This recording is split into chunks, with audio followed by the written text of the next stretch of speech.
Hello दोस्तों, नमस्कार। स्वागत है आप सभी का एग्जाम धुन में। दोस्तों, इस वीडियो में हम डिस्कस करने वाले हैं प्राइमरी सुपर टेट के मॉडल पेपर के बारे में। और यहाँ पर देखा जाए तो सूचना तकनीकी और जीवन कौशल से संबंधित प्रश्नों को हम देखने वाले हैं। तो दोस्तों, वीडियो में आगे बढ़ें इसके पहले सीटेट की प्रिपरेशन करने वाले छात्रों के लिए एक छोटी सी इन्फॉर्मेशन। आज हम लोग बात करने वाले हैं सीटेट की बेस्ट बुक्स के बारे में जो चच्चू पब्लिकेशन की हैं। सबसे पहले हम बात करेंगे सीटेट प्रैक्टिस वर्कबुक की, जिसमें 10 आपको प्रैक्टिस पेपर मिलेंगे और 5 प्रीवियस ईयर के सॉल्व पेपर मिलेंगे। इतना ही नहीं, इस पुस्तक में 2000 से अधिक बहुविकल्पीय प्रश्न हैं, वो भी व्याख्या सहित। इस पुस्तक का आप लोग यहाँ पर सैंपल देख सकते हैं। ये बुक्स आपको ऑनलाइन और ऑफलाइन दोनों मोड में अवेलेबल हैं। ऑनलाइन के लिए लिंक डिस्क्रिप्शन बॉक्स में प्रोवाइड है। ज़्यादा जानकारी के लिए दिए गए नंबरों पर कॉल करें और ऑफलाइन के लिए किसी भी नज़दीकी बुक स्टॉल पर कांटेक्ट कर सकते हैं। चच्चू पब्लिकेशन की तरफ से आपको सीटेट की संपूर्ण गाइड बुक भी मिलने वाली है। सीटेट के English, maths, EVS, Hindi, Sanskrit practice workbook, CTET and TET के प्रीवियस ईयर के क्वेश्चन पेपर, सीडीबी की बुक भी अवेलेबल हैं। तो देर किस बात की, चच्चू पब्लिकेशन की बेस्ट बुक के साथ अपनी प्रिपरेशन को बूस्ट करें। तो दोस्तों, देखा जाए तो सूचना तकनीकी के 5 क्वेश्चन और जीवन कौशल के भी इसी प्रकार से 10 क्वेश्चन के करीब आपको मिल जाते हैं। तो इनको आपको कायदे से पढ़ना है। टॉपिक सूचना तकनीकी हो गया, इसमें मेनली देखा जाए तो आईसीटी वगैरह के क्वेश्चन और साथ ही साथ आपके कंप्यूटर के क्वेश्चन ऐड हो जाते हैं। और साथ ही साथ अगर आप देखेंगे तो रीजनिंग में भी आपके 5 क्वेश्चन रहते हैं। तो ये छोटे छोटे सेगमेंट हैं जिन पर आपकी प्रिपरेशन पहले से होनी चाहिए। तो यहाँ पर पहला क्वेश्चन लेते हैं।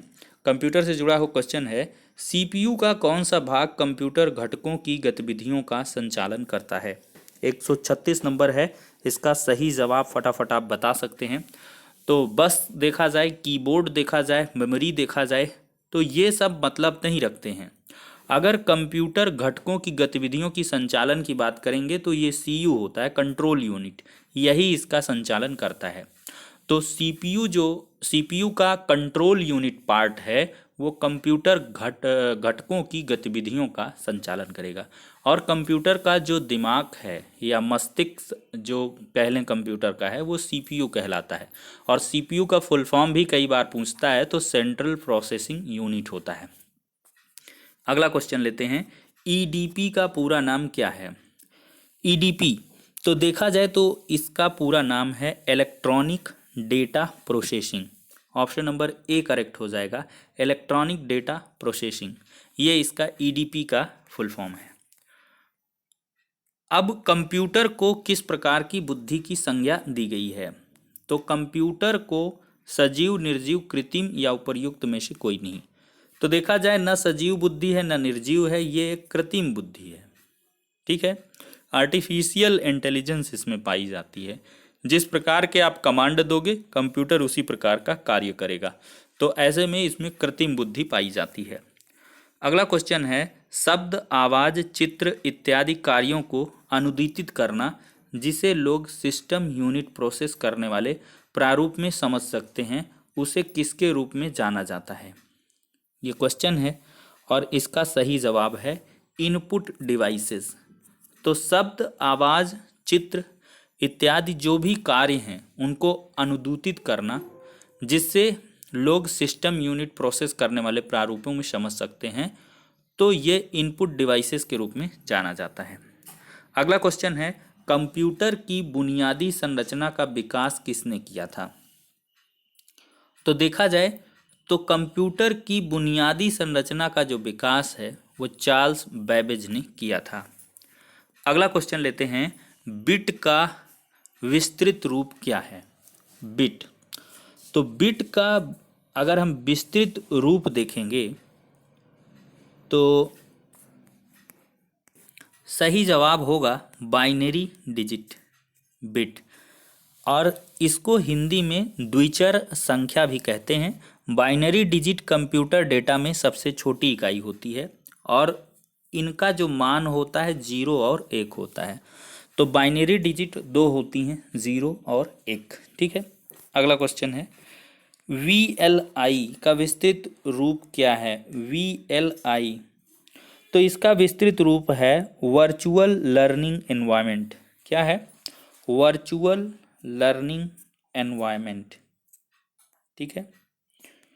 अगला क्वेश्चन है आईसीटी का क्या उद्देश्य है?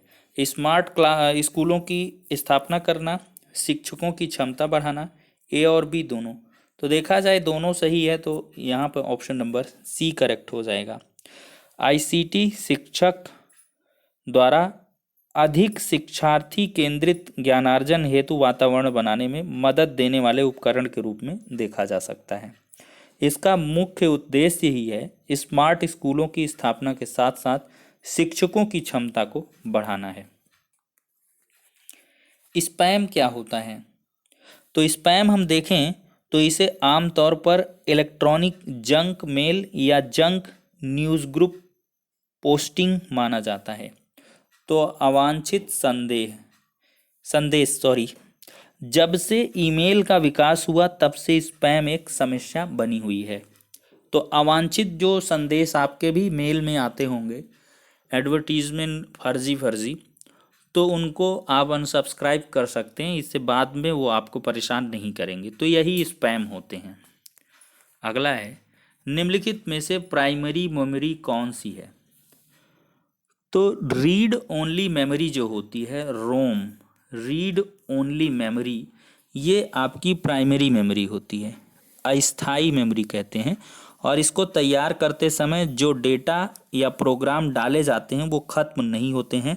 कंप्यूटर का स्विच ऑफ होने के बाद भी रोम में संग्रहित डाटा नष्ट नहीं होता है, इसे नॉन वोलाटाइल मेमोरी भी कहते हैं। तो जो प्राइमरी मेमोरी होती है वो नॉन वोलाटाइल मेमोरी होती है। अब दोस्तों हम जीवन कौशल से जुड़े हुए क्वेश्चन को देखेंगे। जीवन कौशल प्रबंधन और अभिवृत्ति, ये इसको कहते हैं। थोड़ा सा हिंदी इसकी क्लिष्ट है।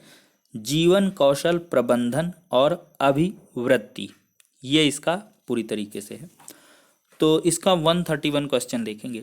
जीवन कौशल का मुख्य उद्देश्य क्या है? काफ़ी बेहतरीन क्वेश्चन है।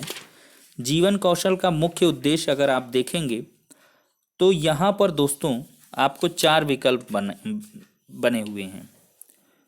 अच्छा शिक्षक बनना, प्रत्येक प्रश्न का उत्तर प्राप्त करना, चुनौतियों और मांगों के अनुसार योग्यता का विकास करना, या क्षमताएं विकसित करना। तो देखा जाए तो इसका सही जवाब आपका होगा ऑप्शन नंबर बी, चुनौतियों और मांगों के अनुसार योग्यता का विकास करना जीवन कौशल का, लाइफ स्किल का मेन पर्पज है। अगला क्वेश्चन लेते हैं। अभिप्रेरणा के मूल प्रवृत्ति सिद्धांत के प्रतिपादक कौन हैं? तो ये क्वेश्चन काफ़ी बार पूछा है। मोटिवेशन अभिप्रेरणा से जुड़ा हुआ क्वेश्चन है और इसका सही जवाब है मैकडूगल। क्या है? मैकडूगल। तो मूल प्रवृत्ति सिद्धांत के जो प्रतिपादक हैं, इन्होंने 14 मूल प्रवृत्तियां बताई हैं मैकडूगल ने, काफ़ी इंपॉर्टेंट है।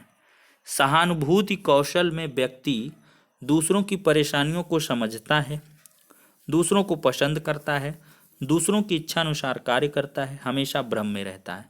तो सहानुभूति की बात आई है तो दूसरों की परेशानियों को समझेगा सहानुभूति कौशल में। ठीक है। अगला है पुरस्कार किस प्रकार की अभिप्रेरणा है? तो पुरस्कार देखा जाए दोस्तों तो ये धनात्मक है और प्रत्यक्ष है। क्योंकि अगर 10 रुपए का एक हम पेन देंगे किसी को तो ये एक पॉजिटिव वाइब होगी, और साथ ही साथ हम प्रत्यक्ष रूप से देंगे, उसके सामने देंगे, इनडायरेक्ट कुछ नहीं होता। तो पुरस्कार में धनात्मक और प्रत्यक्ष अभिप्रेरणा का संचार होता है। शिक्षा का अधिकार अधिनियम आरटीई एक्ट जो है, राइट टू एजुकेशन एक्ट, ये किस वर्ष से प्रभावी हुआ? ध्यान दीजिएगा दोस्तों, किस वर्ष से प्रभावी हुआ है? तो ये प्रभावी हुआ है आपका 1 अप्रैल 2010 से। तो ये सही होगा ऑप्शन नंबर बी। जबकि आया ये था 2009 में। इसके अंतर्गत देखा जाए तो 6 से 14 वर्ष की आयु के सभी बच्चों को अपने पड़ोस के स्कूल में मुफ्त और अनिवार्य शिक्षा प्राप्त करने का अधिकार मिलेगा। और अनुच्छेद 21A और आरटी अधिनियम 1 अप्रैल 2010 के अनुसार ये चीज़ें प्रभावी हैं। तो अनुच्छेद 21A भी पूछ लेता है। ठीक है। मूल्य वह है जो मानव इच्छाओं की तुष्टि करे, यह विचार किसका है? तो ये विचार काफ़ी इम्पोर्टेंट है और अर्बन महोदय का है। अर्बन ने कहा है मूल्य वह है जो मानव इच्छाओं की तुष्टि करता है। इन्होंने मूल्यों का वर्गीकरण भी किया है, शारीरिक, आर्थिक, मनोरंजन, साहचर्य, चरित्र, सौंदर्य, बौद्धिक और धार्मिक। इस प्रकार के उन्होंने मूल्य बताए हैं। अगला क्वेश्चन है, कौन सा एक सामाजिक प्रेरक है? तो आत्मगौरव अगर देखा जाए, ऑप्शन नंबर ए, ये एक सामाजिक प्रेरक है।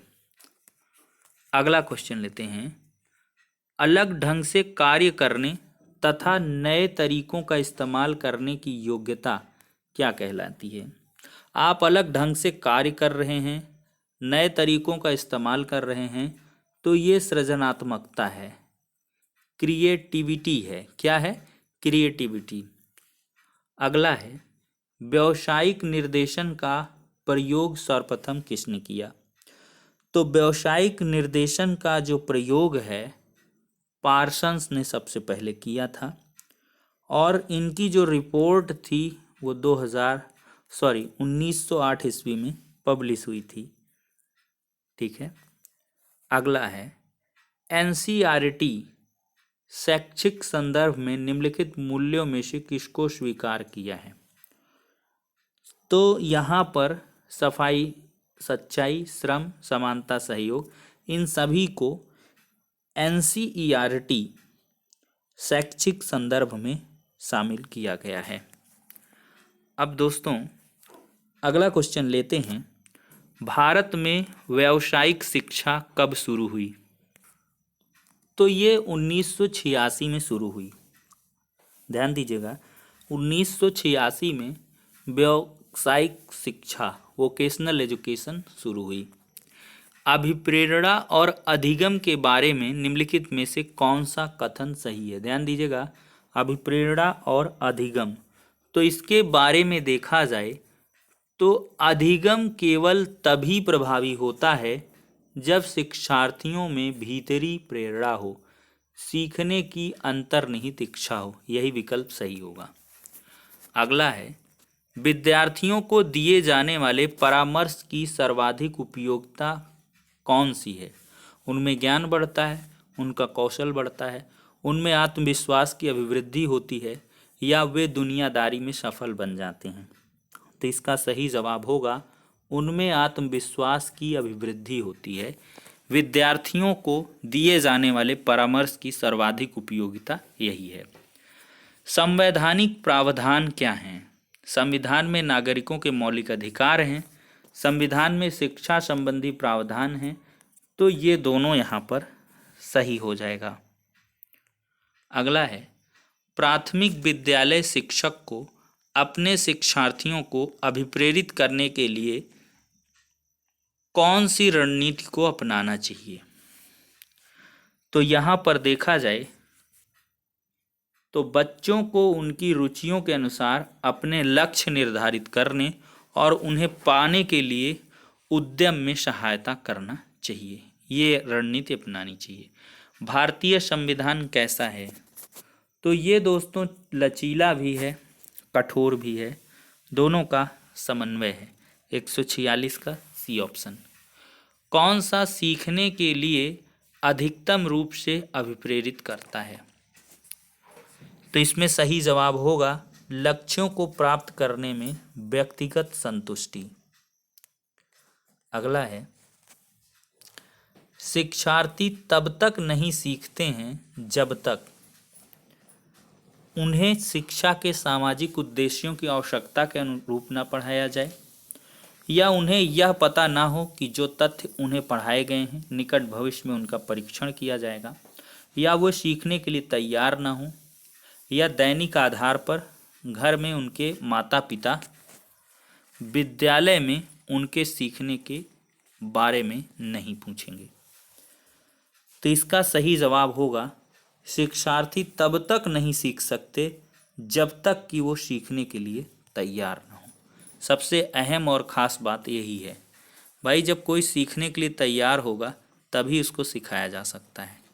दोस्तों अगला क्वेश्चन है, प्रेरणाएं अनुभूतियों के संतुष्टिकरण की अवस्थाओं तक पहुंचने और व्यक्तिगत लक्ष्यों को प्राप्त करने की आवश्यकता को संबोधित करती हैं। कौन सी प्रेरणाएं? तो यहाँ पर देखा जाए तो जो भावात्मक प्रेरणाएं होती हैं वो अनुभूतियों के संतुष्टिकरण की अवस्थाओं तक पहुँचने और व्यक्तिगत लक्ष्यों को प्राप्त करने की आवश्यकता को संबोधित करती हैं। नेक्स्ट क्वेश्चन है, आपकी कक्षा में कुछ बच्चे हैं जो गलतियां करते हैं। इस परिस्थिति को आपके विश्लेषण के अनुसार कौन सा कथन सर्वाधिक उपयुक्त होगा? तो यहाँ पर देखा जाए बच्चों की बुद्धि स्तर निम्न है, नहीं गलत है। बच्चों की अध्ययन में रुचि नहीं है और वे अनुशासनहीनता उत्पन्न करना चाहते हैं, ये भी गलत है। बच्चों को अपनी कक्षा में प्रोन्नत नहीं करना चाहिए था। सबसे बड़ा और बेहतर विकल्प यही है कि बच्चों ने अभी तक कल्पनात्मक स्पष्टता प्राप्त नहीं की तथा आपको अपनी शिक्षण विधि पर चिंतन करने की आवश्यकता है। देखिए, जब भी यहाँ पर ऐसी परिस्थिति आएगी तो कहीं ना कहीं शिक्षक को ही अपने अंदर झांकना चाहिए कि मेरी शिक्षण विधि में कोई ना कोई गलती है, मुझे उसमें चेंजेस करने चाहिए और उसके अकॉर्डिंग पढ़ाई करवानी चाहिए। तो फिलहाल के लिए दोस्तों ये काफ़ी इम्पोर्टेंट जो क्वेश्चन हैं हमने यहाँ पे डिस्कस किए हैं। इसकी PDF टेलीग्राम चैनल में आपको मिल जाएगी, लिंक डिस्क्रिप्शन बॉक्स में है, तो वहाँ से जुड़ जाएं टेलीग्राम से, या टेलीग्राम में सर्च कर लें एग्ज़ाम धुन, ग्रुप आ जाएगा, उसको ज्वाइन कर लें, वहाँ से PDF आ जाएगी तो आप इसकी प्रैक्टिस भी दोबारा से कर सकते हो। तो फिलहाल के लिए इतना ही, नेक्स्ट वीडियो में मिलते हैं।